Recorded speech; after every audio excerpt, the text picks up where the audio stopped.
Olá, meus queridos amigos, bem-vindos a mais um Valetismo Cultural. Hoje sem piadinha de abertura aqui, hoje é coisa séria, porque hoje estamos com um convidado, um cara que veio até aqui, um homem muito sério, um diretor de cinema que veio aqui, que o senhor, David Pirajá, chamou pra vir pra cá e tal, e não veio, não tá aqui. Então eu quero dar muito boas-vindas a ele, o diretor importantíssimo, Alexandre Santos. Muito obrigado, Olá, Merreira, principalmente a parte que me toca, toda essa seriedade e tal, eu nem vou negar.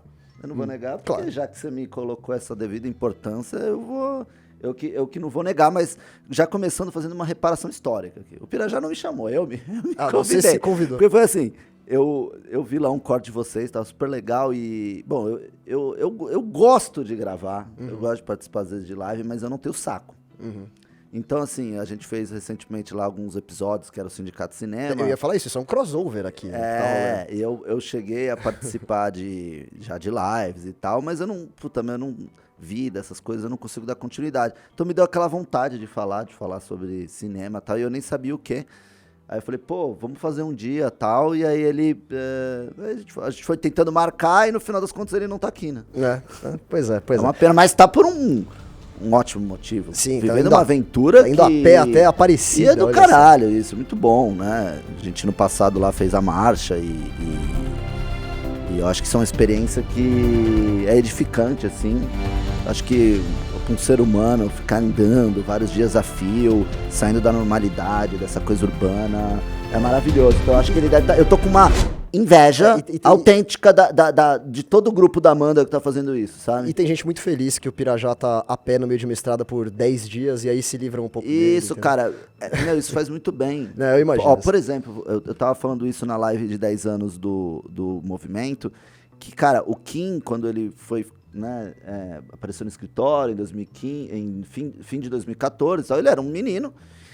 E óbvio, naquela fase de virada de chave, explosão hormonal, eu tenho uma tese de que quando ele foi pra marcha, aquilo ali potencializou o boom hormonal dele. Entendi. Que, bicho, o moleque cresceu, ele ficou cabeludo, ele tava morenão e tal. Você via que aquilo, porque é uma coisa natural, você é um ser humano, você começa a andar todo dia, viver numa condição, que é uma condição, vai lá, mais parecida que um caçador-coletor, vamos dizer assim. Sim. E o moleque, ele pegou outro porte. Então eu acho que isso, ali, né, biologicamente, intelectualmente, faz muito bem. Porque isso aqui, ficar indo de um prédio ao outro, madrugada, tela de computador, puta, isso aí é o embotamento, isso aí é a emasculação do ser humano, é tipo...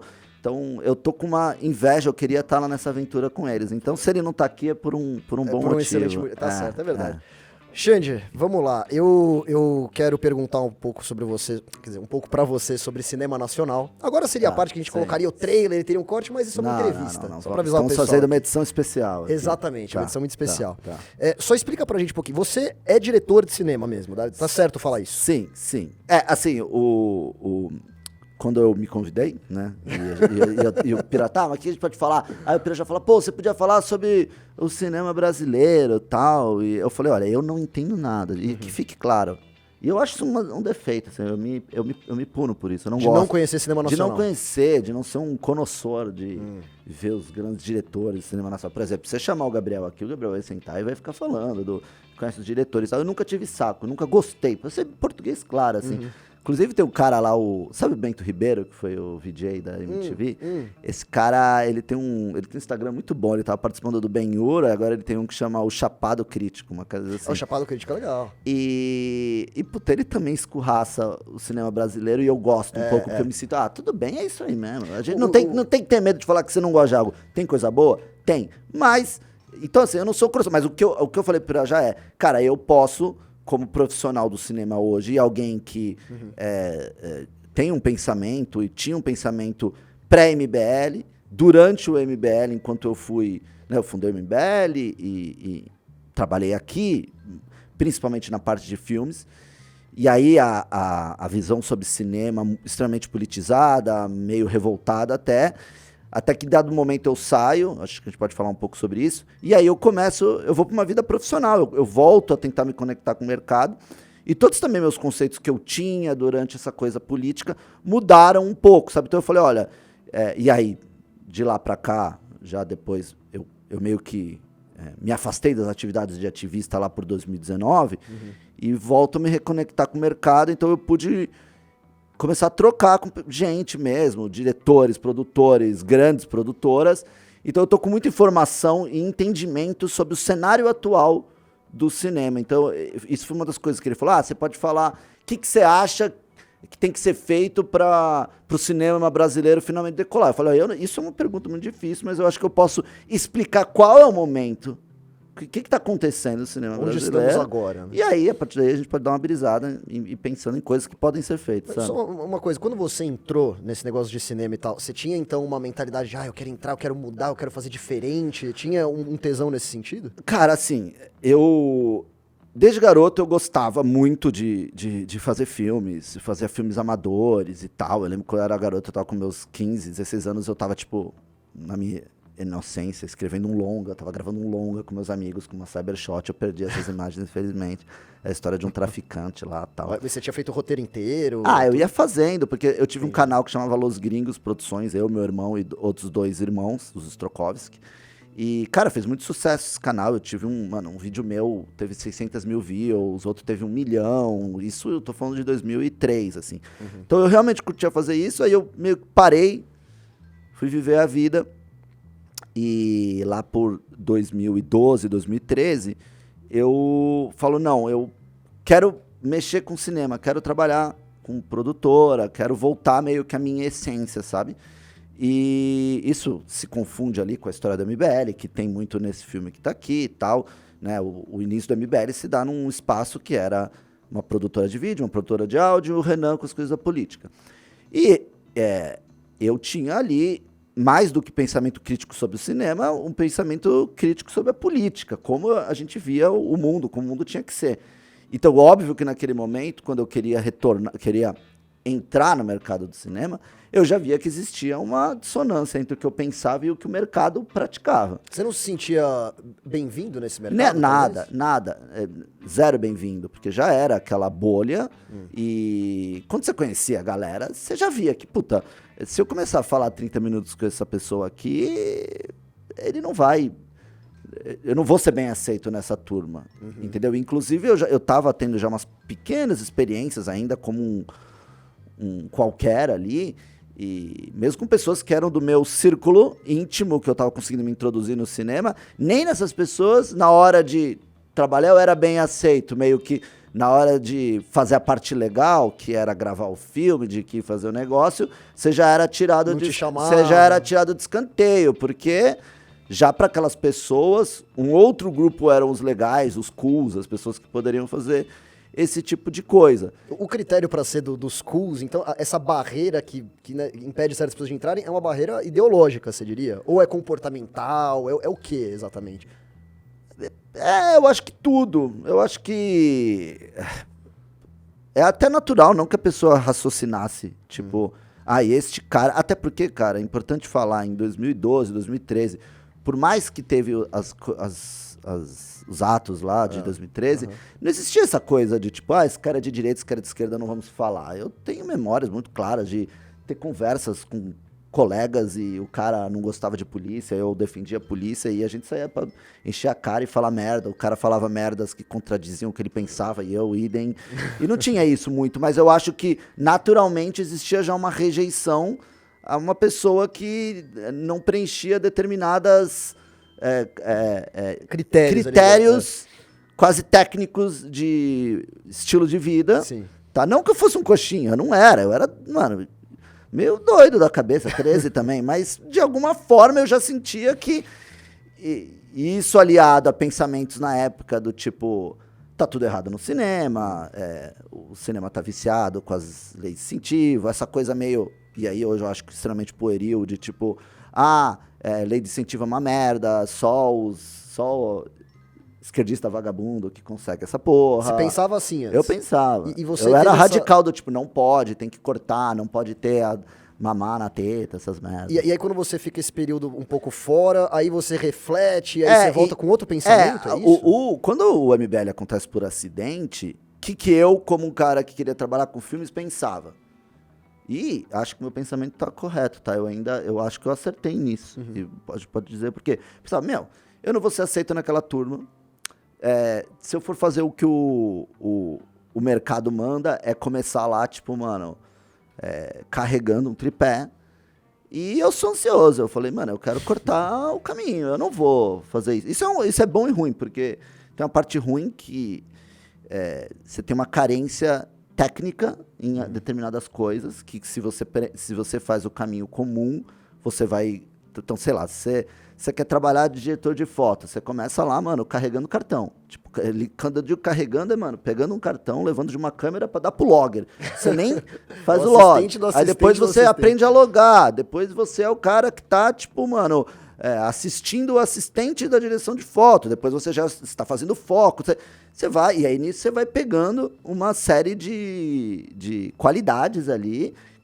E aí você chega a vir um diretor de foto, bicho, você sabe o que o cara que carrega o cartão tem que fazer, como ele carrega o cartão.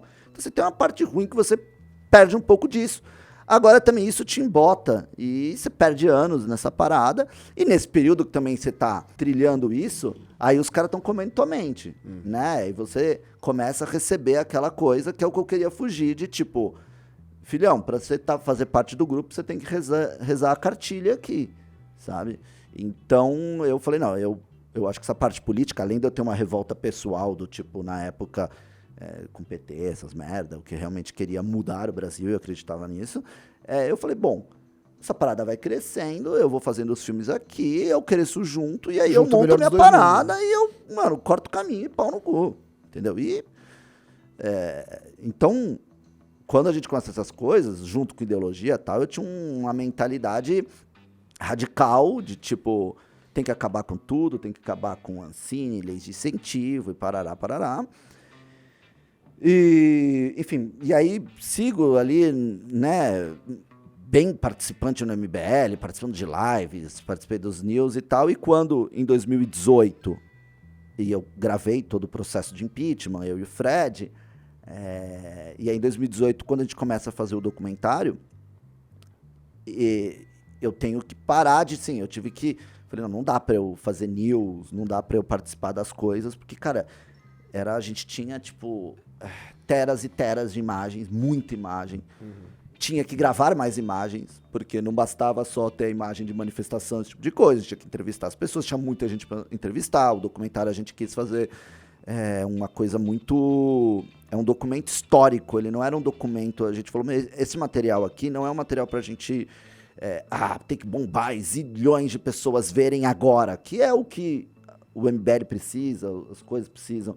Não, isso aqui é um negócio para amanhã, daqui 10, 20 anos, o filho do Merreiro lá no colégio, quando a professora for falar, tem um filme de lado esquerda, qual é o filme da visão da direita? Da visão da direita então, do que aconteceu. Cara, tinha que ter muita gente entrevistada, tinha que contar muita história. Foi o primeiro longa mesmo que você dirigiu, então. Foi. Então... Foi um negócio muito maçante, eu falei, preciso me afastar, não adianta eu ficar querendo abraçar o mundo, vou me dedicar 100% nisso. E nesse processo foi quando eu tive, digamos assim, a minha segunda reconexão do cinema. Então, tipo, quando era garoto, eu gostava e eu brincava com isso. E aí, em 2013, eu falei, não, deixa eu sair dessas merda aqui de fábrica, que eu tô trabalhando, me fudendo aqui sem ganhar um puto, e se é pra não ganhar nada, deixa eu não ganhar nada fazendo o que eu quero. Essa foi a minha primeira reconexão. A segunda foi quando eu fui fazer o documentário, que eu falei, caralho, é isso que eu gosto. Eu gosto de abrir câmera, eu gosto de gravar, eu gosto de sentar. Eu, por exemplo, adoro montar filme. Eu gosto, eu sou bom de montar filme, assim. Montar é a parte da edição, você diz mesmo? Montar é tipo pegar... Ou é tudo? Mano, eu sempre falo que 50% é gravar, 50% é montar. Se você não souber montar, você pega tudo que você gravou e você taca no lixo. Porque é engraçado, né? Como o cara filma uma coisa, mas lá na edição, lá no pós, muda tudo. Tudo muda. Você pega como exemplo, você tem aquele filme da Liga da Justiça, que saiu em 2016. Ele saiu de um jeito. Aí depois teve o Director's Cut. Depois ele teve o Director's Cut. Você compara duas cenas iguais, não tô nem dizendo, mas o outro tem mais duração. Não, duas cenas que tá acontecendo a mesma coisa. Só a edição muda completamente o clima do que tá rolando ali, são né? tantas camadas. Puta, isso é um programa só de montagem. Porque você para ali, uma cena, cara, você começa a brisar. Eu adoro ficar ali. Quando eu paro pra montar algo, eu entro na imersão criativa da parada. A gente, né, dá uma... Né, fica meio chapadão ali, assistindo o negócio e tal. E aí você começa a pegar todas as nuances, desde, mano, do me microculionésimo de segundo de um corte, às vezes uma imagem, um scale que você dá, um zoom, que você até estoura imagem na cara de um cara, a forma que você corrige a cor. É um trabalho artesanal, como qualquer arte, né? E o que acontece hoje no cinema, só escapando um pouco do assunto, é que é muito terceirizado. Muito terceirizado. Então, o cara grava, depois o negócio vai pro montador, e o diretor e o montador praticamente nem se conversam mais, tirando algumas exceções. Aí depois do montador vai para pós, o trilheiro recebe o arquivo e tá fazendo a parte. Então cada um vai fazendo o negócio, aí vira aquela coisa meio tipo assim, eu tenho que fazer meu trabalhinho aqui, o outro vira tem que fazer tempos o trabalhinho modernos, dele. né? Quando termina a parada, ela não tem aquele amor artesanal que um escultor faz o negócio. Algo que entendeu? unifique. Eu nem tô falando que eu sou um escultor de filmes, pelo amor de Deus. Eu tenho muito ainda a aprender e tal, mas voltando ao Não Vai Ter Golpe, como era um material que, primeiro, eu tinha uma identificação emocional, eu participei, eu gravei, eu aparecia, eu era parte do negócio, e a gente não tinha, 2 milhas, e eu tentei ir atrás, a gente tentou falar com grandes produtores, a gente tentou falar com os empresários e passar o chapéu e levantar o dinheiro, ninguém quis, ninguém quis. Fui numa das maiores distribuidoras do Brasil, falei com o dono. Fecharam as portas pra você. Mano, todo mundo fechou a porta, então a gente falou, beleza, vai ser a MBL Filmes, que nem existe, que vai fazer, entendeu? E aí... O George Lucas fez isso, né? Mas, bicho... Criou a Lucasfilm por causa disso. E você tem que tocar. Então eu falei, mano, vou me dedicar 100% nisso. E aí eu me reconectei, e aí de verdade, porque aí eu tive uma experiência cinematográfica do tipo... Cara, quando você vai fazer um bagulho que vai passar no cinema, muda tudo. Aí você descobre, entendi, eu não manjo nada. Porque o canal, por exemplo, você vai falar com áudio. O áudio do material que vai pro cinema, o Adobe 5.1. Aí quando você vai descobrir o 5.1, que são 5 linhas de canal, então o cara da mixagem de som, ele precisa editar todas as 5 linhas, porque cada uma quando você escuta o bagulho numa orelha, outro na outra, um que vem na testa, isso é tudo. Aí você, caralho, e aí tem um bagulho lá que chama DCP, que é uma característica técnica que eu nem vou saber te explicar, mas tudo isso influencia na hora da montagem. Então, assim, a gente foi descobrindo etapas da produção de um produto como esse, que foi muito edificante para aprender o que é cinema e tal. Então, eu tive que me dedicar muito ao negócio, e se eu me reconectei e falei, tá, beleza, Alexandre, na sua vida, precisa entender que ele não quer ser vereador, deputado, ele já militou, ele já xingou, ele já ficou fazendo um monte de merda, mas isso não vai ser minha vida. Eu não quero, com 60 anos de idade, eu não vou estar fazendo isso, eu nem gosto de política. Então, deixa eu, a partir de agora que eu fiz isso, começar a tentar conseguir trabalhinhos e tal. Foi nessa época que meio que o Gabriel volta, porque a gente estava um pouco embarrigado no Não Vai Ter Golpe, na produção, a gente tinha chamado uns garotos que não deram conta do negócio, muito também por erro meu, de achar que eles teriam dado conta. Chamei ele me ajudou, mas veio para casa, foi tudo um negócio artesanal com ele ajudando a gente. E aí nisso eu falei, vamos, a partir disso daqui, já que funcionou, vamos tentar começar a trabalhar, a ganhar dinheiro fora da política e, né? Só um ponto, você fala tanto dessas dificuldades e coisas que você tem que ir aprendendo e tal, até eu vou ouvindo isso, eu vou ficando cansado só de ouvir, né? Uma vez eu vi um diretor independente, assim, ele tinha um canal de YouTube, e o sonho dele era dirigir um filme e tal, e ele finalmente fez, né? E era um filme com que ele tentava fazer lá os efeitos práticos, um cara que gostava muito de Godzilla, essas coisas, então ele tentava colocar isso no filme dos caras. Ele falou assim, cara, quando eu terminei o processo, eu olhei pra trás e falei assim, é um milagre que existam filmes que saiam nos cinemas, porque é um trampo, cada filme é um milagre de estar na tela. Você sabe que uma vez eu fiz um ano praticamente de FAP, foi quando eu conheci o Gabriel, em 2013. Foi uma bosta, não vou elogiar. Acho que é um negócio que eu falei, não... É curso desse cinema mesmo. Curso de cinema, e assim, você não aprende cinema, tipo assim, eu acho que assim, minha tese você vai fazer um curso de cinema, mano, no primeiro semestre, o cara já tem que estar pegando na câmera em pelo menos metade dos bagulhos. Metade das aulas. Você não pega em câmera, bicho. É só teoria. É mesmo? Só teoria. Legal a teoria. Por exemplo, a teoria da comunicação foi uma das... quando eu fiz SPM, foi as minhas aulas prediletas. Teoria da comunicação, psicologia, marketing. Nossa, Tanto é que eu reprovava tudo em marketing. Mas teoria da comunicação é muito bom. Mas, cara, o moleque chega lá na faculdade de cinema e ele não mexe em câmera, mano. Você ficou decepcionado com isso, então? E eu já tava um pouco mais velho que a turma, eu já tinha meus 24, 25 anos. E então, beleza, a pessoa com 18 anos, né? Mas, mano, você tá com 18 anos, a cabecinha ali, velho, só aprendendo. Lasca a câmera na molecada. Sabe que o Tarantino fala muito disso, né? É um dos caras mais, né, que já fez mais filmes brilhantes na história do cinema.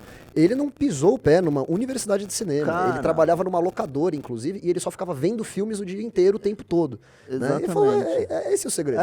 E tanto é que, tipo, quando tinha os pequenos trabalhos que teve ali no primeiro semestre, eu tinha uma câmera já, ia lá e eu gravava o negócio, eu editava no computador, eu tinha uma experiência mais que a molecada, aí eu ganhava lá os prêmiozinhos e tal.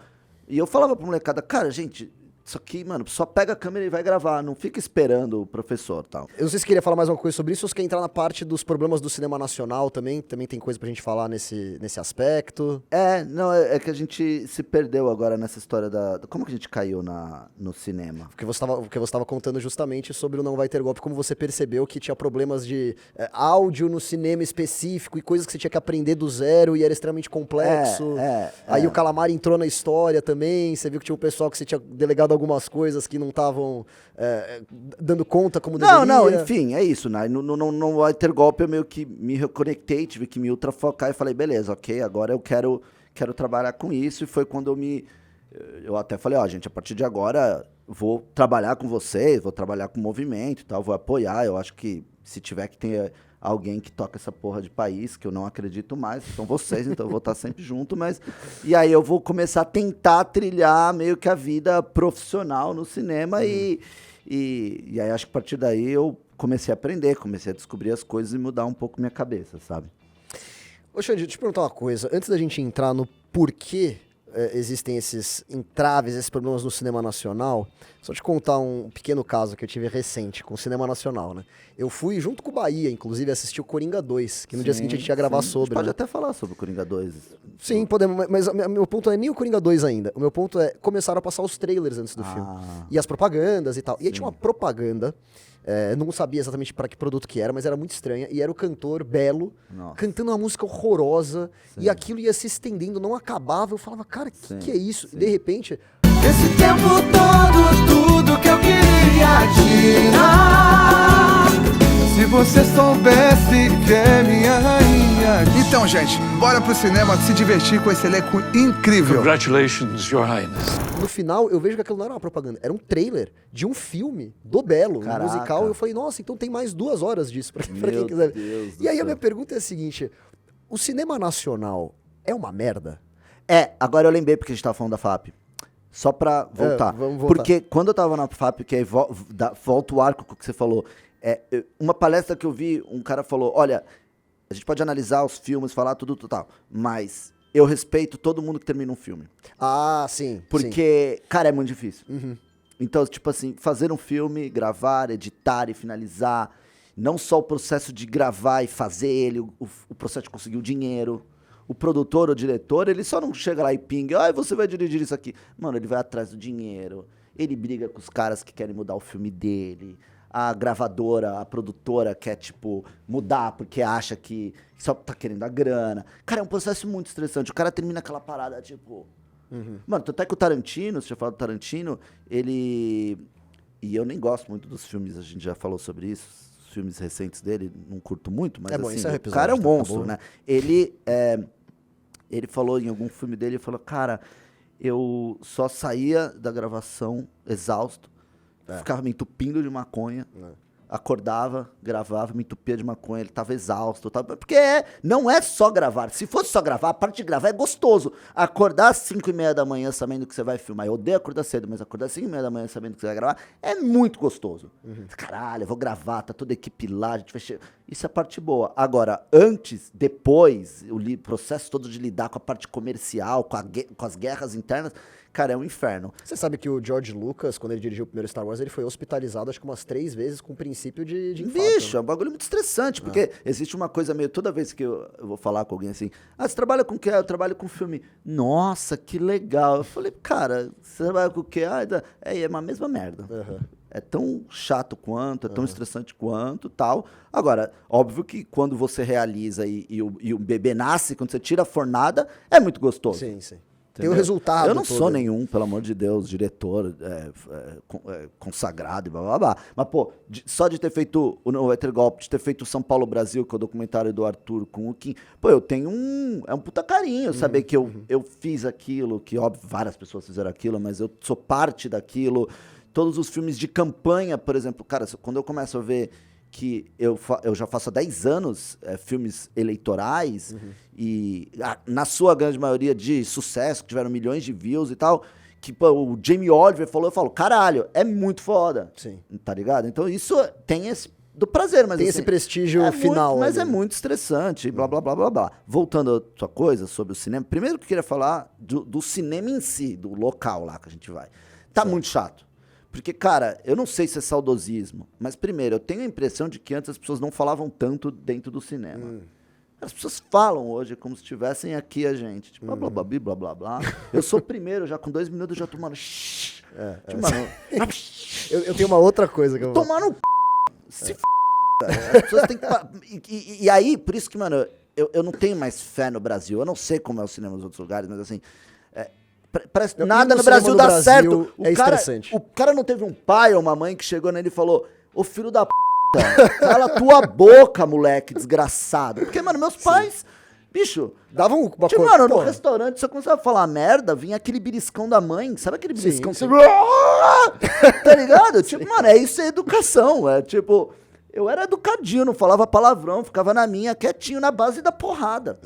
Então acho que tá faltando porrada nas pessoas. Nessa sessão de Coringa 2, a gente foi tipo numa segunda-feira, fim da tarde, tava quase vazio o cinema. Falei, esse não vai ter problema. A mulher na minha frente aqui puxa o quê? O celular, tela branca assim na cara. Primeiro, assim, sobre o fracasso do Coringa 2 de bilheteria, eu fui num sábado. E tava vazio mesmo assim? Mano, não tinha 15 pessoas no sala. Teve gente que saiu no meio. Então, quando tem pouca gente, tem gente falando, é pior ainda, porque os... Tipo assim, mano, vai ser... Porque quando tá lotado, você manda o... Pode ser qualquer um aí. Tipo, mano, agora... mas eu, mano, 5 minutos eu já comecei a mandar o chi pra cá. Aí, mano, primeira coisa, uma coisa que eu adorava de ir no cinema é os trailers. Mano, ver trailer do cinema é uma primeira parte do caralho, porque você descobre filmes novos, estão pra vir, você já tem um... Já parece que tem metade do... Já meio cortou os trailers pela metade, né? E é isso, e a galera fica berrando e tal. E aí a pergunta era sobre o cinema brasileiro. Se o cinema nacional é uma merda. Não, o cinema brasileiro não é uma merda. Não é uma merda porque o Brasil já sabe cinematograficamente fazer um bom filme. Então, e aí a gente pode começar a entrar nessa parte meio que de lei e tal, de incentivo e tal. Da redemocratização pra cá, começaram a fazer essas leis de incentivo. Que a galera popularizou chamar de Rouanet, embora a Rouanet, eu não sei se desde sempre ou no meio do caminho mudou, a Rouanet não financia filme. Qualquer coisa artística menos filme. Era mais coisa de evento, e os né? filmes, show, evento, teatro, pá. Sim. E o cinema tem leis específicas pro fomento e pro incentivo. E eu acho que isso fez muito bem pro cinema, porque tecnicamente o cinema brasileiro era pobre, faltava profissionais, faltava... Cara, tudo ruim igual o Brasil inteiro, sucateado, né? Sem poder fazer importação, um bagulho... Né? A gente era, assim, uma colônia. Ultrapassado. Uma colônia aí. A gente agora é uma pós-colônia, mas meio colônia ainda. Então eu acho que o cinema brasileiro criou corpo, né? Ele... Cara, hoje, se você tem dinheiro para fazer uma produção, você tem profissional bom, você tem uma ótima equipe de elétrica que não deve para nada, uma equipe de maquinaria, você tem equipamentos, você tem lente, você tem luz, você tem estrutura, você tem estúdios, você tem... Cara, se você quiser lá, a porra do braço automatizado com a câmera lá, o Kimbo, que, mano, tipo, você faz o movimento que você quiser fazer eletronicamente, você tem... se você quiser gravar lá, os caras fizeram agora um filme, pode ser bom ou ruim, mas o filme lá que é do sequestro do avião, tá? Pô, sabe, eles montaram um avião dentro do estúdio. Tecnicamente, o Brasil é um cinema que não deve nada pra ninguém. Agora, editorialmente é uma bosta. Falta, porque aí a gente entra em todas as questões do Brasil, de que a gente meio que, os criadores de cultura, a galera que é a ponta de lança da cultura brasileira e de qualquer outra coisa também, era uma galera com uma mentalidade atrasada, essa galera aí que meio que virou woke também. Então, isso contaminou o cinema, isso contaminou os roteiros. Então, a produtora vai fazer um filme lá, isso já era um problema antes. Agora, então, é gigantesco. Chega na mão lá vai passar com os roteiristas, vai falar com os produtores. Todos eles só pensam de um jeito, que é aquele jeito que a gente sabe. Então, o filme, se até às vezes é um filme bom, o Merreiro escreveu um filme bom. Aí ele chega lá na produtora X Bolinha. Puta filme. Aí ela vai lá, vende pra uma plataforma. Quando ela vende pra plataforma, eu compro, eu achei bom, mas a partir do momento que eu tô comprando, bicho... Vou mudar tudo aqui que eu quiser. Vai mudar tudo. Aí quando vai pra essa empresa, aí vai passar pelo comitê das minorias. Aí, mano, isso existe, comitê de minoria, que aí tem...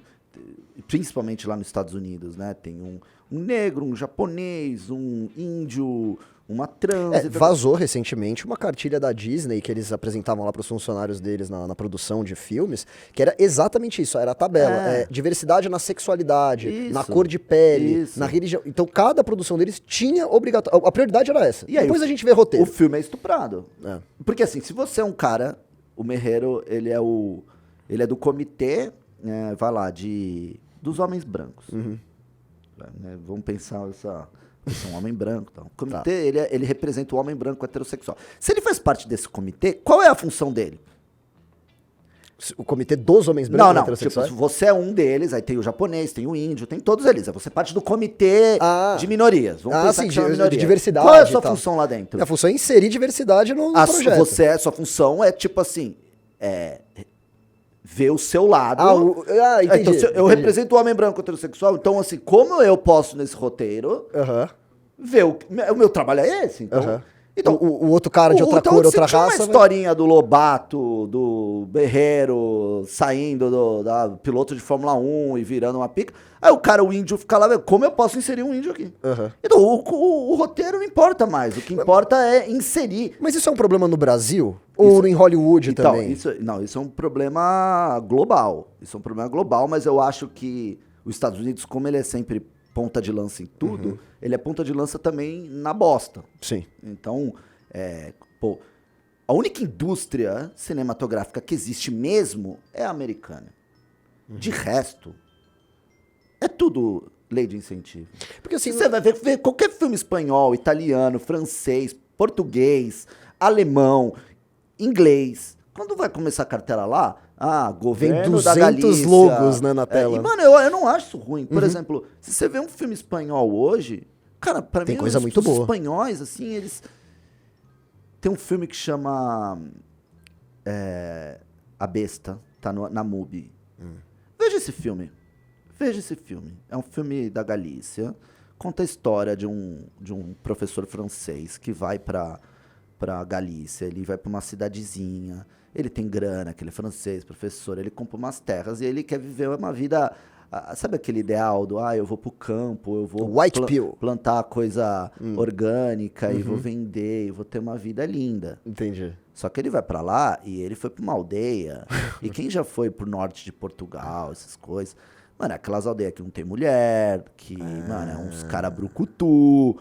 E ele chega lá com todos os pensamentos dele e entra num conflito meio que tipo de ideias, e como ele é dono de muitas terras, meio que ele tem um voto para decidir umas determinadas coisas, e ele entra em conflito com os locais. É um filme de suspense que até contém, pra gente que trabalha isso, contém uma linha ideológica ali, mas é cinema. Sim. É suspense, é entretenimento. Você termina aquilo ali, tipo, porra... Os caras estão sabendo fazer filme, falando de si próprio, falando de determinados problemas sociais ali, só que como o cinema O cinema nunca deixou de falar de política, ele sempre falou de política, Sim. só que de uma forma inteligente. Nos Estados Unidos virou essa coisa meio bizarra, esses comitês, essa coisa que tem que ter representatividade de todo mundo, começar a recontar, começar a pegar histórias, começar a pegar sei lá, vai contar uma história do século XVI na Inglaterra e você bota uma rainha negra. Isso é mentira, bicho. Uma coisa é você criar uma história, você cria o que você quiser. Agora, você querer recontar uma história de um rei inglês sendo negro, isso é... Entendeu? Mas aí, a gente pode... O que está acontecendo? Então, a gente sabe que existe esse problema, isso meio que não é a novidade. Só que a gente não está contando nenhuma novidade. Mas o que é o legal que a gente pode trazer aqui? É meio assim... existe esperança, tá? Então, o que acontece? O cinema brasileiro viveu dessas leis de incentivo culturais, ele se estruturou, ele melhorou, foi importante, começou a ter mais dinheiro, começou a criar uma musculatura. Só que aí vem, como sempre no Brasil, as pessoas ficam viciadas. Eu gosto de falar que é como você começar a fazer academia, você pode ter dois jeitos, ou você faz, mano, na pureza, sem nem tomar creatina, nem nada, embora creatina nem bola seja. Sim. Mas, mano, você não faz nada, você não toma nem pré-treino e tal, você pode fazer isso. Agora, se você toma um pré-treino, você toma uma creatina todo dia, bola é um nome muito associado com coisa ruim, mas, mano, se você tomar um GH de qualidade, numa quantidade minimazinha, às vezes tomar uma testo, é bom, porque você dá aquele up. Dá um boost. Eu acho que essas coisas de fomento e tal, é tipo isso, é uma bola que, mano, se você usar bem... Aí, por exemplo, eu tomei que faz o veneno na dose, né? Tal, mas, mano, isso foi em 2018 e nunca mais. Porque eu falei, cara, eu não vou ficar vivendo disso. Usei um pouco, foi bom, me deu um boost e tal, mas foda-se, eu queria ter só testado. Segui vida. Eu acho que teria que ser encarado assim. O problema é que ali. O cinema brasileiro ficou tipo aqueles bolados, mano, que tomando injeção de cavalo. Sim. Né? E que é artificial. O cara infla, o cara vira uma bolha mas não tá verdadeiramente forte, né? Você aperta o cara, tipo, mano, a pele dele não volta. O cinema brasileiro virou isso. Então, o que aconteceu? As produtoras grandes e médias... E assim, eu não tirei isso aqui da minha cabeça. Nas minhas andanças, à medida que eu fui virando uma pessoa um pouquinho, né, com seus projetos, eu e o Gabriel, a gente fala com muitos diretores. Quando eu digo diretor, não é diretor de set, eu tô falando de diretor de produtora grande, presidente, vice-presidente. A gente vai nas nossas andanças. Gente graúda. E essa é a grande lance, que as pessoas do nosso meio, é importante a gente estar falando pro valetismo cultural, todo mundo acha que as produtoras só tem os esquerdistas e tal. Mano, assim, tem muita gente que pensa como nós. Tem os capitalistas de terno. Só que esses caras, eles estão tipo, mano... Eles não sabem o que fazer, eles ficam mobilizados, mas eles sabem do problema. Então eles estão avaliando o que está acontecendo, eles estão meio que pedindo ajuda, só que toda a base cultural, a galera que escreve e tal, igual a gente falou, dessa turminha. Então... esses caras estão avaliando os problemas, então a gente está conversando com eles, a gente pode falar abertamente do que está acontecendo. As produtoras grandes, médias, o que elas faziam? Ia lá, conseguia o negócio da Ancine, conseguia um dinheiro, produzia um filme com esse dinheiro, e aí o cara fazia uns 3 filmes por ano, esse filme tem um orçamento, no orçamento o diretor ganha, o produtor executivo ganha, a produtora tem a taxa dela, que é a RLP, uns 20% do valor da obra. Se a produtora é uma produtora média, o dono da produtora, ele é o produtor, ele também é o diretor. Então, assim, numa produção de filme, o cara tira uma grana que ele vive, porque a produtora é dele. Então já vem uma grana da produtora. Ele é o produtor. Então, cada linha de produtor, de diretor, o cara recebe 1, 2, 3 vezes. Zero problema com isso. Só que qual é o verdadeiro problema? Não existe nenhum compromisso do filme lucrar. Porque ele ganha já no orçamento. Se o filme vai ter bilheteria ou não, não interessa. Foda-se. Então, por isso que eu falo que é falso os bolados ali. Virou uma máquina de ficar fazendo filme sem compromisso de dar lucro. Aí ele obriga a colocar o filme em exibição e aí ninguém vai. É tudo artificial. O produtor que não pensa como a patota, ele meio que... Foda-se. Porque eu tô tirando o meu aqui, eu tô produzindo o filme, entra o dinheirinho, segue vida. E a patota, e a gente sabe que os militantes que dá o braço a torcer pra esquerda aqui, Eles estão lá na cabeça dos caras. Eles estão se importando mais com a parte. O moleque lá do primeiro diversidade. semestre que eu falei, em vez de estar pegando câmera, ele tá com a cabeça dele sendo. Plá, plá, plá, plá, plá, plá, plá. Quando essa galera vai pro set, e é ali no set, é só essa mesma galera. E aí esse cara amanhã vira o roteirista, que vira o diretor de foto, o outro vira o diretor, e aí fica retroalimentando aquela ideologia. Enquanto Vira o uma bola de produtor, que neve, né, eventualmente é um cara do dinheiro e tal, o negócio tá andando, o dinheiro dele tá entrando no bolso, foda-se. Aí beleza, aí veio o cara ali, o Bolsonaro veio, e ele travou a Ancine. A Ancine travou, bicho. Ah, rolou então uma. Rolou, a Ancine travou, no governo dele, mano, assim, eu sou péssimo pra explicar, o Gabriel manja tudo desses fundos e tal, mas tem determinados fundos, que inclusive vem da Condecine, que é uma taxa que, sei lá, que é TIM, claro, é um valorzinho que o cara tem que pagar a cada transação, as grandes gravadoras de fora, tipo Warner, trazer o dinheiro de fora, enfim. E aí vai pra produzir cinema local. Esse fundo tem, tipo, mano, bilhões de reais lá. E durante o governo Bolsonaro, esse dinheiro ele ficou parado, rendendo na conta. O Merreiro tinha lá o filme aprovado, tudo certinho, só precisa cair, mano, 10 milhões da conta dele. Mas eu não conseguia pegar o dinheiro. Mano, ficou tudo travado. Só que ao mesmo tempo, nada planejado, veio o boom das plataformas Netflix, Amazon, todas essas porra aí. E esses caras vieram pra cá, cheio de grana, com lotes de grana. E como esses caras funcionam assim? Tipo, de novo, não sou eu quem me contou, foi uma galera lá de mercado. Esses caras funcionam assim. Eles têm um business plan de 5 anos. Em 5 anos, eles têm lá, mano, eles definem tudo que eles vão fazer nos próximos 5 anos. Linha editorial, os projetos e tal. Blá, blá, blá, blá. Dá os 5 anos, eles avaliam o que eles fizeram. Se deu certo, aí eventualmente, beleza, vamos dobrar a aposta. Se deu errado, eles mudam tudo do dia pra noite. Sabe? Não tem previsibilidade nenhuma. Então esses caras chegaram no Brasil cheio de dinheiro, primeira coisa que eles fizeram, o primeiro erro deles. O que o cara faz nos Estados Unidos? Ele vai chamar um cara pra ser o diretor lá da Netflix, ele vai lá e fala, pô, quem é que fez, sei lá, o Godfather? Quem são os grandes produtores, a galera que botou na mão na mapa? Eles vêm currículo. Você pega o Merreiro, pô, o Merreiro é um puta cara, chama o Merreiro pra trabalhar lá, chama o Alexandre, gente boa. Aí, o que eles vão fazer? Eles vão fazer a mesma coisa no Brasil. Vão procurar gente que participou de cases de sucesso no Brasil, vamos chamar esses caras a fazerem parte do nosso, da diretoria para tocar o barco aqui na América Latina, Brasil, caralho, 4. Só que o Brasil, ele não faz, o Brasil não é o país do currículo. O Brasil é o país do networking, do jeitinho, da amizade. Então o cara que às vezes, sei lá, foi produtor do Tropa de Elite ou do Carandiru, não necessariamente é a pessoa que fez a parada dar certo. Às vezes é só tipo, tinha aquela composição, participou, deu uma grana, fez um negócio e tá lá de produtor. Não necessariamente essa pessoa é uma parte foi crescendo. Então eles botaram pessoas em cargos importantes nas plataformas que... Na amizade, assim. Só que a plataforma não sabia. Tipo, o senhor Netflix lá, ele não fazia a mínima ideia. Ele achou que ele tava pegando um Merreiro lá do Brasil, que é um cara puta do business, que vai fazer parada rolar. Mas não, ele pegou um cara da patota, extremamente ideologizado, com os mesmos todos os problemas de deficiência, e de só ficar, tipo, mano, pensando nessas pautas e tal. Então, cara, as plataformas, Netflix, Amazon, HBO, Disney... Foi assim, por 5 anos, uma pessoa do mercado muito graúda me falou que é o seguinte, mano, você pegava aqui, ó, eles brincavam, tipo, mano, caiu um roteiro no chão, eles compraram. Mano, era assim, bicho. Caiu um roteiro no chão, eles compravam. Tava aceitando qualquer Via de regra, droga. a gente sabe qual a pegada que eles aceitavam. Aquela pegada, só aquelas coisas merda. Resultado, tipo assim, ó... É um número grotesco, é coisa tipo assim, eu vou até melhorar o número, porque eu não vou falar com exatidão, mas assim, pelo menos 90% dos filmes que eles compraram não deram lucro, deram prejuízo. Caraca. Mas é mais que 90, tá? Eu tô dando 90 pra não...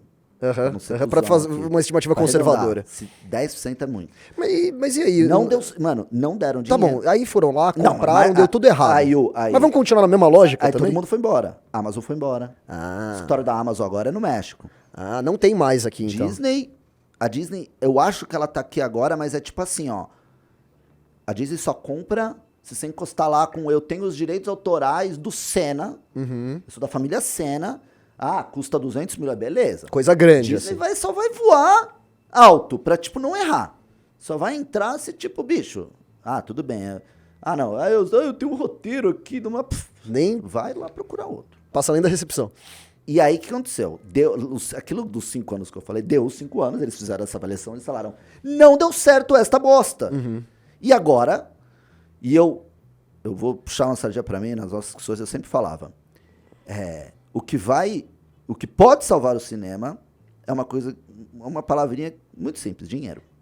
Porque quando chegar no filho da do dono, que está perdendo milhões, quiçá bilhões de reais, de dólares, aí as coisas vão mudar. Porque o cara que é complacente, e que a gente pode até voltar pro produtor aqui no Brasil, que ficou naquele vício maluco, sem se importar com o que estava produzindo, quando isso começar a impactar no dinheiro dele, aí ele vai começar a se preocupar. E é o que está acontecendo. Então, alguns tiraram todos os escritórios, a Netflix ainda está aqui no Brasil, só que a linha editorial agora acabou, mudou por completo. Você acha que no futuro, então, a gente vai ver essa diferença aí nas próximas O que produções? está acontecendo aqui é o seguinte, aí você fala, não, mas Alexandre, lançaram ontem um filme assim assado. Mas demora, né? Janeiro, mas é que assim, as produções estão em curso ainda, então tem muita coisa até 25, esse ciclo... Começou a ser produzido lá atrás. 2 anos, 1 ano, ainda vai lançar. Mas assim, está um desespero nas grandes produtoras.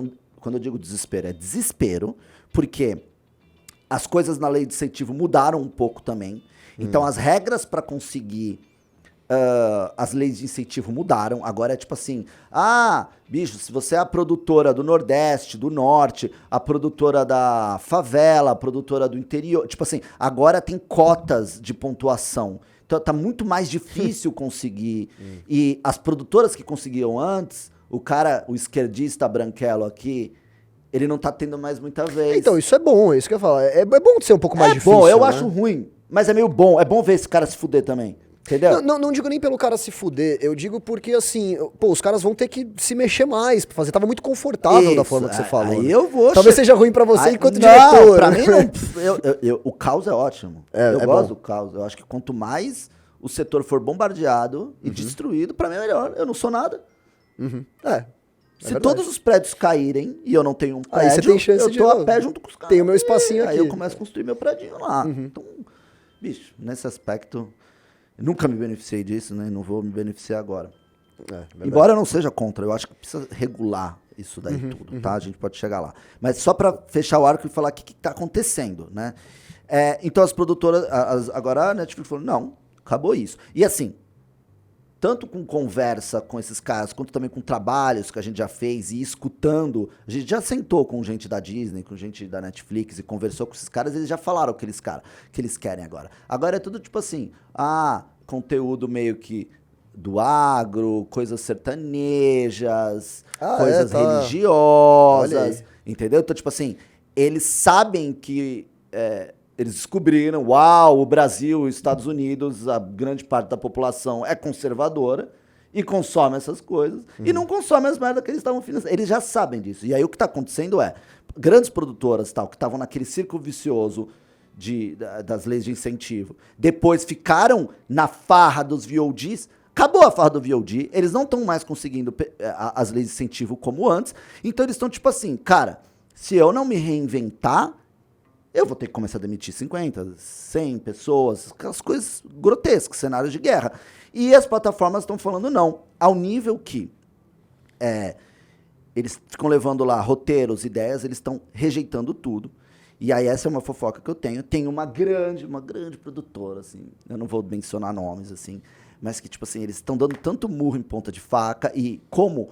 a patota criadora deles, os criadores, eles não vão mudar de cabeça. Você não vai chegar pro cara e falar, para de fazer o filme da mulher com pelo no sovaco, fumando cigarro numa kitnet e, mano, filme chato pra caralho, que é toda vez... Ele não quer deixar de fazer isso, ele quer continuar contando essas mesmas histórias e tal. Então, os roteiros não sendo recebidos, não sendo aprovados lá pela Netflix, a Netflix falou, beleza, pra você, como você é um grande player, eu vou lá. Foi lá, deu uma palestra pros caras, falando, olha, gente, vocês aqui desta grande produtora, nós não queremos mais aquele tipo de filme. O brasileiro é um povo conservador, o brasileiro ele gosta de sertanejo, o brasileiro ele é religioso, nós queremos coisas assim. Aí teve até um cara que falou, mas como assim, se eu quiser fazer um filme sobre um trans e blá, blá, blá, ele falou, não tem problema, o trans vai ser tipo, ele vai estar na caixinha que ele compete. Agora, se você quiser fazer uma coisa surreal do trans, sei lá, virando presidente, tipo assim, ele quis falar meio que assim, não me veio com grandes invenções. É porque, assim, uma coisa que é engraçada, os caras, eles querem enfiar essa diversidade sempre de uma forma artificial. Então você tá lá vendo um filme sobre, sei lá, um filme policial, e do nada tem um policial trans andando ali, por acaso. Você fala, mas peraí, agora, não é que é um filme sobre... tudo bem que seria uma merda também, mas assim, pelo menos seria um drama de um policial que é trans, e aquele negócio... Pelo menos você acredita naquilo, né? Sim, exatamente, assim, eu não sei dizer... Qual é o exemplo correto que o cara deu pra falar, tipo... Mas o cara falou, o problema não é ter um trans. Foi algo nessa linha. A forma como vocês estão fazendo, que é uma forçação de barra, isso não está vendendo. É que nem o negócio da Rainha Negra, né? Por exemplo, não é que, eles estão contando vamos contar uma história alternativa da humanidade, onde a Rainha... Não. É a nossa história e joga ela negra ali. Inglaterra, 1520. Aí aparece a Rainha Josefina, aí ela é negra. É isso. E não se fala nisso, não é tipo realidade paralela. Na verdade é inverso. Os negros estão no papel dos brancos. Aí, tem um filme que é isso, que é como se fosse os brancos no papel dos negros. Pô, do caralho, porque você tá querendo falar, tipo, e aí, como seria você na pele dos caras, vivendo as coisas? Do caralho, é uma proposta, mas não, o cara quer passar, por quê? Porque tá vendo lá uma menina, um moleque de 14, 15 anos, sem nada na cabeça e sem educação dos pais pra ensinar o que é verdade e o que não é, o cara acha que aquilo é normal. E isso trabalha para uma determinada agenda de alguém. Então, voltando para as produtoras estão vivendo, elas estão recebendo um sinal claro de uma plataforma como a Netflix, que, eu deixei de assinar a Netflix, mano, eu sou um cara que eu não vejo só as coisas no âmbito de entretenimento, eu vejo como trabalho, então às vezes eu vejo... O que eu tô financiando aqui, mano, tipo isso? Eu falei, eu não vou mais pagar Netflix. Tipo assim, 55, não vou participar disso. R$55 por mês pra ter o bagulho 4K e ainda pra eles ficarem me mandando mensagem falando que eu não posso ter outras TVs, eu tenho que pagar mais, e fazendo esse conteúdo de merda, eu deixei de assinar. Mas a Netflix hoje, e as outras também, estão falando, nós queremos, a grosso modo, eles querem conteúdos conservadores.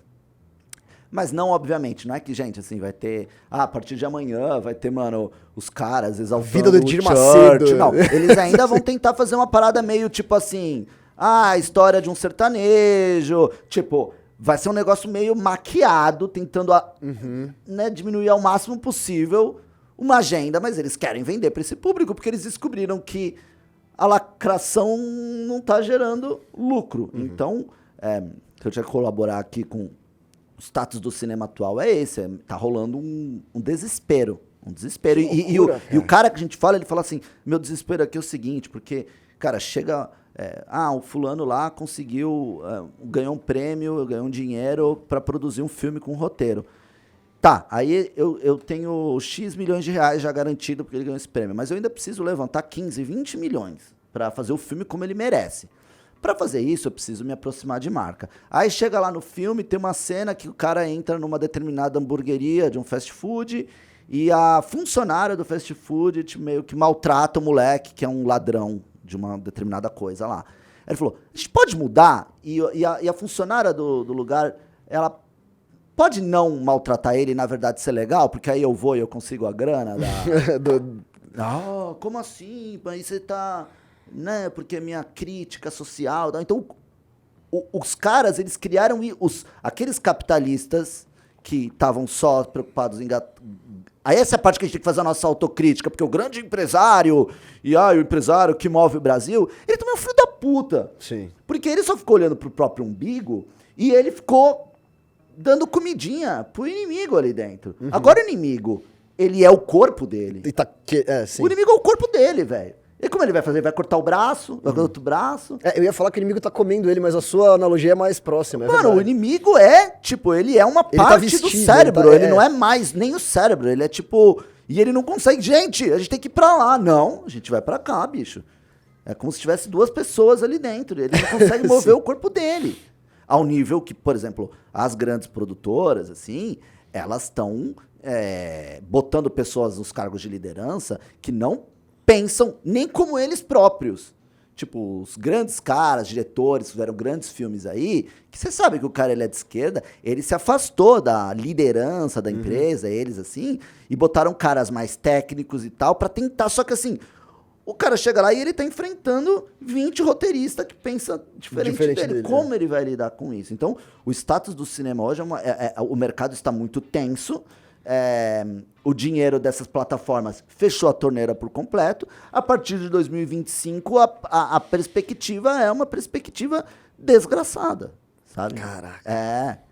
Bom, vocês do cinema que se matem aí, eu vou ficar assistindo tudo do sofá e reclamando de tudo que vocês fizerem. Esse é meu papel aqui, entendeu? Mas é bom saber que tem esperança pro futuro. Eu acho que tem esperança e só de escutar esses caras falando essas coisas, eu acho alentador.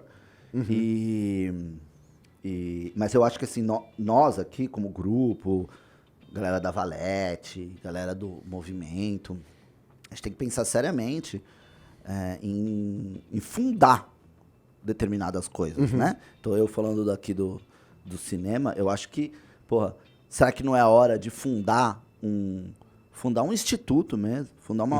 Montar uma fundação, uma associação, que tipo assim, novo recomeço, novo cinema, vamos tentar captar dinheiro, vamos montar festivais, acho que tá precisando, tipo, vamos montar, antigamente existia um negócio lá, os festivais do MIS, do Museu de Imagem e Som, que enveredou ideologicamente e tal, mas, por exemplo, era um negócio que incentivava o cara, faça vídeos de 30 segundos com tal temático, o vencedor vai ganhar uma verba para poder fazer o videoclipe da banda tal. Pô, isso é um... É difícil, eu mandei sabe coisas pra isso. Mas se a gente cria o nosso... Sim. Entendeu? A nossa façam aí, você precisa fazer vídeos de 2 minutos sobre o tema, blá, blá, blá, blá, blá, blá. E aí o vencedor vai ganhar. E ali, obviamente, a gente vai estar estimulando profissionais que pensam como nós a se encontrarem, a trabalharem junto. Eu acho que, assim, se a gente pensa em ter um cinema nosso, vamos dizer assim, ou pelo menos nosso, digo Brasil, mas com a nossa cara, com a nossa cultura. A gente cultura. tem que, tipo, mano, porque essas pessoas, a galera que pensa como nós, e tem muitos, esse cara tá agora lá num set de filmagem, em volta de um monte de gente que, mano, e ele não pode falar, ele tem que concordar. Mas é o seguinte, Xande, a gente tem... Eu já falei isso num outro programa aqui, eu tava gravando com o Paulo Cruz sobre o filme de terror, né? E eu acho que aqui no Brasil, especialmente, a gente tem uma dificuldade, cara, muito grande em reconhecer certos talentos. E aí naquele programa eu usei o exemplo do Zé do Caixão, que aqui ele é muito visto como um meme. O cara da unha grande, que engraçado, hahaha. Enquanto que lá... É um dos poucos que deu certo. Não é só que deu certo, é um cara ele brilhante. O Scorsese é fã dele. Exato. Lá fora, nas faculdades de cinema lá nos Estados Unidos, e eu vejo isso porque eu acompanho vários caras que estudaram cinema e eles contam isso. Eles estudam o Coffin Joe, como eles conhecem lá, né? E um cara que, assim, ele não estudou absolutamente nada de cinema, ele tinha visto alguns filmes na vida, ele queria meio que imitar aquilo, fez os filmes de terror dele, né? E ele fez, é interessante que ele até faz umas técnicas de câmera, aí você que entende mais essas coisas pode até se interessar mais por isso, que não eram comuns na época. E ele tirou aquilo da cabeça dele, cara. Só que aí, por que no Brasil, então, não teve uma grande vanguarda de filmes de terror inspirados no Zé do Caixão, por exemplo? Ficou naqueles dele lá. Aí a gente tem que realmente ir pra história do cinema brasileiro, e eu, como eu falei, eu não manjo muito, porque o Gabriel poderia ajudar mais. Eu sei que a história do cinema brasileiro se confunde um pouco com o próprio Brasil, no sentido dos ciclos das crises, e aí vem ditadura militar, a ditadura militar tenta fomentar uma indústria do cinema. Então, assim, o cinema brasileiro teve altos e baixos também em termos econômicos, que meio que ferraram o cinema brasileiro essa progressão. Já faliu umas 80 mil vezes, o pouco que eu sei, né? O pouco que eu sei também é que o cinema brasileiro, quando dá certo, é quando ele faz terror ou comédia. Comédia no Brasil. Terror você não tem pode mais, falar que comédia. Eu vou chegar aí no terror não tem mais. Comédia no Brasil, bicho, olha lá o Paulo Gustavo. O brasileiro gosta de dar risada, talvez porque a gente tem uma vida medíocre e a gente queira dar risada e aliviar um pouco. Então, a comédia dá certo. E ninguém fala muito sobre isso, mas as pessoas vão e Vão. enchem sala por causa do comédia. E num mundo onde cada vez menos se faz filme de comédia, Isso. né? E aí, quando você vê tudo que tá acontecendo onde a comédia tá cada vez mais sendo uma coisa proibida, a gente tá matando a única coisa que Que a gente dá certo. É que tá fazendo. E sobre terror, é bizarro mesmo, realmente ter tido um diretor tão grande e tão renomado no mundo e não existia uma escola, né, uma escola de terror que né, o filho seguisse a partir do disso. Mujica. Agora, o Danilo Gentili, ele fez filmes de terror. É verdade. E é um terror comédia. Sim, então sim. ele pega os Ele dois juntou elementos. os dois elementos, é. E é gore. E, cara, é um case de sucesso. O Danilo, ele vendeu... Tipo assim, ele ganhou vários prêmios ao redor do mundo. Os filmes dele, mano, tem, tipo assim, dublado em japonês, dublado em alemão. Teve aquele da loira do banheiro, né, que ele fez. Isso. E teve o pior aluno da escola, se bem que esse era mais comédia também. Mas é tipo... Mas todos fizeram muito todos sucesso, deram né? case, mas era o Danilo Gentili, um cara que não pensa como uma patota. Sim. Ele foi esfaqueado em todo canto. Ele sofreu todos os tipos de... Vale um dia trazer ele aqui pra falar as coisas que ele passou no cinema, tá? Porque ele me falou e coisas do tipo... Do filme tá vendido, pronto, gravado, e a produtora enorme, que aí eu acho que fica em cargo dele mencionar, fulanizar, né? CNPJ, chegou e falou, não, a gente não vai publicar. Ah, por quê? Aí depois ele foi saber, porque é o Danilo Gentili. Só por ser ele. Agora, ele pegou, ele fez coisa gore, ele falou, isso é um mercado que, tipo assim, tem muita gente que gosta disso, que é, tipo, literalmente passar um facão e o sangue voar Eu e adoro. tal. Então, e ele fez isso. Então, só que Quanto pior, melhor. quem manda no cinema, e quando eu digo quem manda, quem escreve, quem faz as coisas, não quer falar disso. Quer ficar Ele quer te educar. entochando, mano, o conceito na cabeça dos outros. E que, de novo, não tem problema. O problema é que o cinema brasileiro, nossa, é uma petulância, toda muito hora chato. querendo te ensinar o que é certo, o que é errado, quem é o filho da puta, né? É sempre a mesma história, o empresário, o rico. Cara, eu acho que assim, a novela da Globo retrata muito bem o que é essa porra, né? É tipo assim, sempre tem a madame malvada. Inclusive o Hermes e Renato fez aquela assim, a bolsa, que zoa com isso, que a dona coisa dá uma voadora. É pura arte. Então assim, é sempre isso. É sempre a madame, aí o dono da empresa malvado, e aí a filha que não é malvada, a mãe é malvada, ela fica com o gari, que é o coitado que dá um chute na cara dele. Cara, é só isso, bicho. Então é insuportável. E aí, óbvio que quando chega um corpo estranho, como o Gentili ali, tentando produzir um negócio que dá dinheiro, né? Tipo, porque o cara, no fim das contas, tá pensando... tem a parte da vaidade de produzir, de dirigir, mas ele também tá pensando no bolso dele. E é isso que tem que ter. E aí o cara, ele é boicotado. Ele é boicotado no set de filmagem. Cara, você vai gravar, o Danilo Gentili vai no set de filmagem gravar. Aí, tirando a parte, assim, do set, que são a maquinaria, a galera meio... A peãozada mesmo, que carrega coisa, que levanta, tal, os caras mais fortes... Esses caras têm que ficar quietos. Esses caras, mano, eles gostam do Danilo Gentili. Aí, só que a equipe de câmera, o diretor de arte, o figurinista, tudo tem nojinho dele. Aí, o trabalho não é aquele esforço. Já não é. Já não é quando é coisa que eles gostam. Quando é de quem Aí não é menos gosta. tesão, hein? Aí o cara, mano, deu 5, plão, jogou a máquina. Aí qualquer coisa que acontecer já aciona o sindicato já para na porta do set de filmagem. Para a filmagem. Cara, é um inferno. Eu fico aqui, ó, Gentili, um convite pra você. Venha aqui nesta cadeira e conte a sua experiência do cinema. É uma complementação a esse episódio. Porque você vai ter um cara que tentou fazer isso que você falou, que é tipo, trazer um assunto pertinente, legal, um tema que no Brasil dá certo, e ó, Vai tomar. o Gentili parou. Ele falou, eu desisti. Ele nunca mais fez. Ele fez aqueles dois lá e parou. Ele falou, se é pra eu passar por isso, eu não vou fazer. E ele não faz mais mesmo. Quem perde é o público, né? No final das Perde contas. o público. Quem perde é um japonês lá que tava vendo as coisas Tava dele. gostando. Tava gostando. Mal eles sabem que... Porque, mano, o cara foi boicotado aqui. Agora, quantos outros já não foram? Quantos outros que não são do Gentili? Quantas histórias a gente já não deixou de contar, né, cara? No cinema brasileiro por causa disso. Se eu começo a falar é meio isso, assustador se eu começo isso. a falar isso, eu entro em pânico. Porque o Brasil, ele tem uma história tão linda. Quem lê os livros, goste dele ou não, porque eu também não gosto daquele Peninha, fala muita abobrinha, porque ele, quando vai opinar sobre o mundo, é um imbecil. Mas como historiador, ele não é um historiador. Muito bom. Ele tem 4 livros que é, tipo, a história do Brasil desde, mano, do primeiro barquinho que pisou. Então ele fala dos caras que... Ai, caralho, esqueci o nome. Mas enfim, os caras que eles deixavam aqui, porque o cara era um prisioneiro. Então, ó, beleza, pega uns caras lá da cadeia de Lisboa. Um detrator,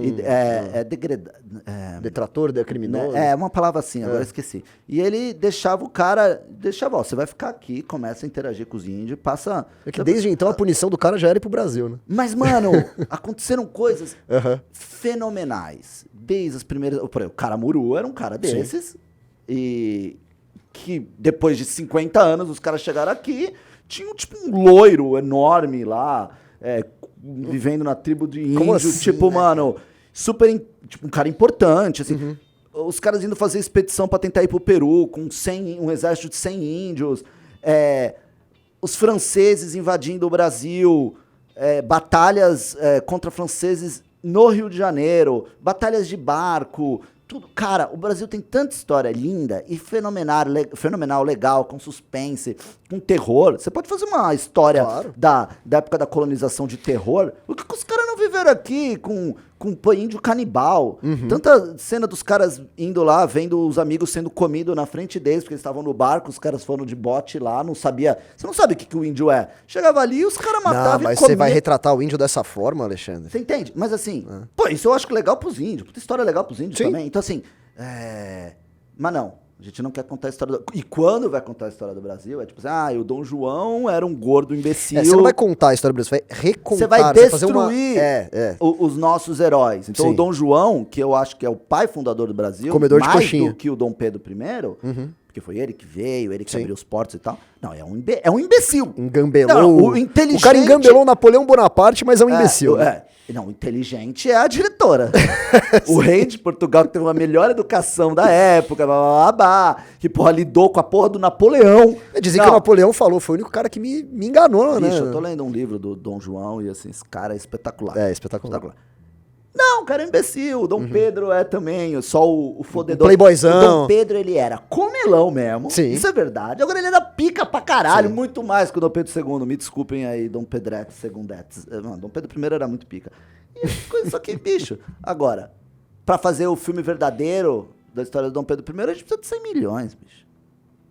Se você me der 10 milhões pra fazer um filme do Dom Pedro I, eu vou fazer... de filmagem, eu vou fazer só numa sala, eu vou fazer tudo numa interna, fazer um filme tipo só, uma coisa chata, porque é o que eu tenho. Porque pra você contar a história do Dom Pedro... Agora, quem é que vai dar 100 milhões pra contar a verdade? Entendeu? Então, enfim, ainda mais depois de tudo, tipo, tudo que a Netflix passou aqui, ela não vai agora sair, mano, dando... Toma! Não. Você tem um bagulho, é garantidão? Você vai contar a história do que... sei lá, é uma palestra de um pastor que eu vou ter, beleza, vou fazer isso, porque os caras vão ver aqui, então talvez eles vão usar melhor o dinheiro em conteúdos mais, assim, menos woke, menos de esquerda, assim, mas eu também não acho que vai abrir a porteira, sabe? Então, o que vai acontecer com o cinema brasileiro, eu não sei, é crise, já está na crise, os caras estão vivendo um combustível já de alguns meses ou anos atrás, mas esse combustível tá acabando. Mas às vezes é bom, porque é da crise que acabam nascendo coisas boas, eu né? acho do caralho, pra gente é ótimo, entendeu? Ô, Xande, gostei muito, muito mesmo dessa entrevista aqui. Acho que foi o curti. nosso programa mais longo aqui, que deu muito pano pra manga. Graças a Deus. Quero te chamar mais vezes, inclusive. Por favor, eu acho que vai ser legal até pra gente comentar sobre algumas coisas, pra brisar um pouco mais, assim. Eu tava pensando, por exemplo, você pode falar aqui qual é o pior filme que você já viu. O que é um filme ruim, o que é um filme bom. Eu quero trazer pra esse tipo de assunto, legal. Assim, sabe? Bora. É legal. Você me joga a pauta antes, porque, mano, eu tenho um problema de memória. Não, a gente vai combinar. Quais são os 5 melhores filmes? Isso é horrível, né? Eu esqueço, velho. Eu vi um cara esses dias que ele passava por um ciclo, né? E aí ele falava assim... É que eu não lembro exatamente, mas ele falava assim... quando você tá começando a gostar de cinema, qual é o seu filme favorito? Aí tipo assim, Star Wars. Aí depois é Poderoso Chefão. Aí depois é um filme super cult, não sei o quê. Aí quando chega no final, o cara... Star Wars. Tipo, volta... É Star Wars mesmo. Isso. Nossa, Star Wars é... Puta, dói o coração, né? O que fizeram Star Wars. Mas olha só, se você gostou aí desse episódio, quer ver o Alexandre aqui mais vezes, pra gente entrar um pouco mais nesses papos, deixa nos comentários aí. Muito obrigado por ter ficado até o final. Posso dar uma dica? Às vezes o por cara... favor. Se a galera quiser nesse tema aqui, mais fofocas, coisas mais interessantes, a galera parte pode 2? sugerir, a gente vai atrás do tipo...